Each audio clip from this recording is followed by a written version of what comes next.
nama aku Vincentia Haranggika Niron, biasanya orang manggil aku dengan nama Erni. Aku dari Universitas Atmajaya Yogyakarta, prodinya Ilmu Komunikasi angkatan 22. Kali ini aku bakal ngebawain materi tentang menghargai hidup. Menghargai hidup itu apa sih? Menghargai hidup itu adalah ketika kita merasa cukup atas apa yang udah Tuhan beri. Jadi semisal nih, tadi pagi masih bisa bangun, aku masih bisa merasakan nafas kehidupan. Terus habis itu aku masih bisa makan, ketemu sama teman-teman, aku masih bisa selamat sampai kos, sampai ke kampus juga dengan keadaan yang selamat tanpa kekurangan apapun, dan aku bersyukur atas hal itu. Dan menurutku itu adalah salah satu tindakan kita menghargai hidup. Kali ini juga aku bakal ngebahas tentang satu fenomena yang banyak banget atau udah makin marak ya, atau udah makin banyak yang ngejelasin tentang fenomena ini, yaitu tentang self harm. Apa sih itu self harm? Self harm ini adalah salah satu gangguan kesehatan mental. Pengertian dari self harm sendiri ini adalah suatu tindakan atau perilaku di mana kita kayak menyakiti diri sendiri gitu. Kayak contoh kayak kita suka menyayat tangan, terus kayak suka ngebenturin kepala. Pokoknya intinya melukai diri sendiri, dan itu sama aja kayak ngerugiin diri kita.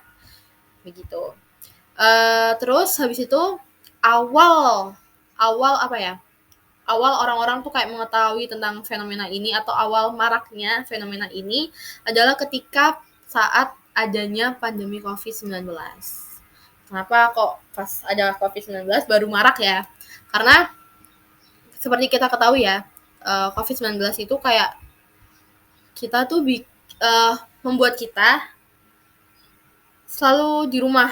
Maksudnya tuh kayak kan pemerintah kan tahu nih angka kematian makin tinggi, maka dari itu salah satu upaya untuk mencegah atau menurunkan angka kematian akibat pandemi ini adalah social distancing, di mana kita harus benar-benar apa-apa dari rumah, belajar, kerja, semuanya dari rumah.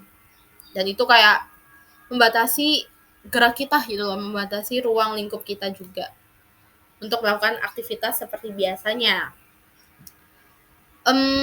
Lalu emang sih benar kayak upayanya emang untuk meredam atau menurunkan angka kematian itu. Tapi ada nih kayak dampak negatif dari adanya social distancing, yaitu yang pertama adalah dari segi sektor perekonomian.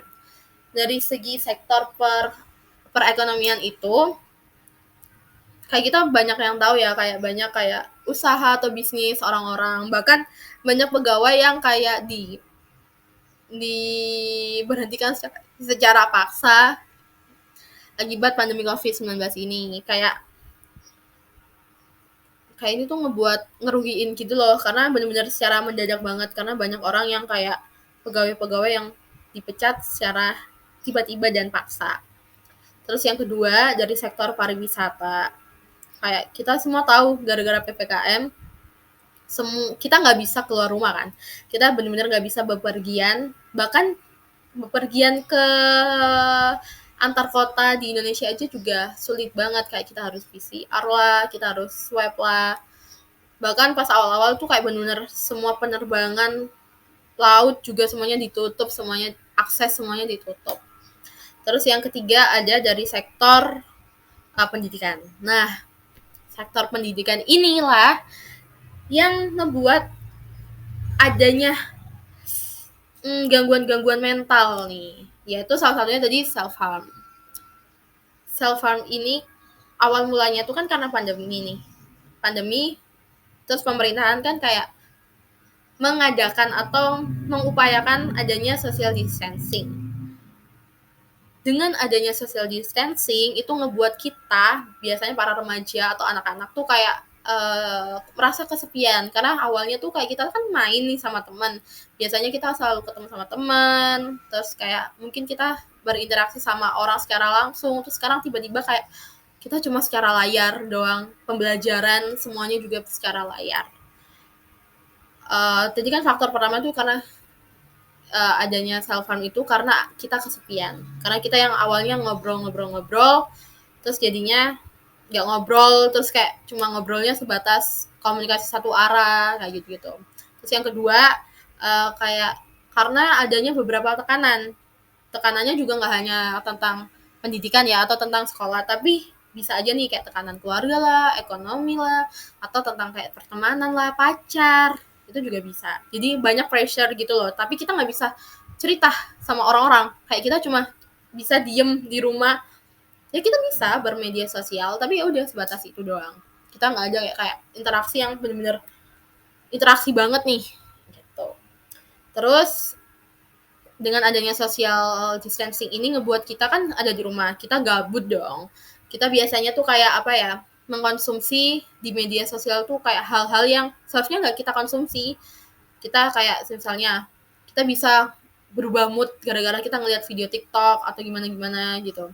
Kayak kita tuh mensuggest diri sendiri buat kita tuh apa ya, kayak ngerasa sedih gitu loh. Pokoknya kita nggak bisa ngontrol apapun media yang masuk ke dalam diri kita, apa yang kita lihat gitu. Nah, itulah awal mulanya dari self harm. Jadi kayak self harm itu kan tadi kayak menyayat-menyayat gitu-gitu. Jadi kalau ada teman kalian yang kayak kelihatannya dia ada sayatan-sayatan atau goresan-goresan kayak dicakar lah atau enggak dia kayak kebenturan di kepala tapi kayak udah nggak wajar banget, itu biasanya dia ada cenderung untuk melukai diri sendiri. Cara ngatasi self harm ini itu yang pertama adalah mengkontrol pikiran dan mengontrol apa yang kita konsumsi. Jadi semuanya itu dapat terjadi dapat terjadi atau enggaknya itu tergantung dari otak kita atau dari pikiran kita. Ketika kita berpikiran positif, kayak langsung otomatis aja gitu semuanya bakal positif. Walaupun emang sih ada beberapa masalah yang nggak mungkin dong kita langsung positif, tapi kayak ya udah rasain aja sedihnya sampai kamu kayak bener-bener oke, aku udah selesai nih nangis. Kayak ya udah, maksudnya ada banyak cara atau media untuk cara nyalurin kesakitan kalian gitu loh. Jadi nggak harus nyayat diri gitu. Dan selalu cerita ya, selalu cerita ke siapa, enggak ke siapapun. Maksudnya ke siapa yang kamu percaya. Kalau misalnya kamu nggak punya teman yang buat dipercaya, kalian bisa kok cerita kayak di beberapa media sosial yang isinya tuh cuma kamu doang atau di private gitu. Dan tanggapan aku menurut akan hal ini tuh kayak menurut aku umur-umur kita kan juga masih labil ya, dan menurut aku gimana ya, self harm itu sesuatu yang ngerugiin diri kalian gitu. Kayak aku nggak mempersalahkan kalian, tapi juga nggak ngebenarin perbuatan itu, karena menurut aku itu ngerugiin kalian juga, itu menyakiti kalian juga. Kalau kalian emang ada masalah, kalian bisa kayak mungkin bisa ke psikiater atau ke psikolog atau seseorang yang lebih ahli agar bisa tahu penanganannya kayak gimana. Gitu aja sih dari aku. Sekian. Terima kasih.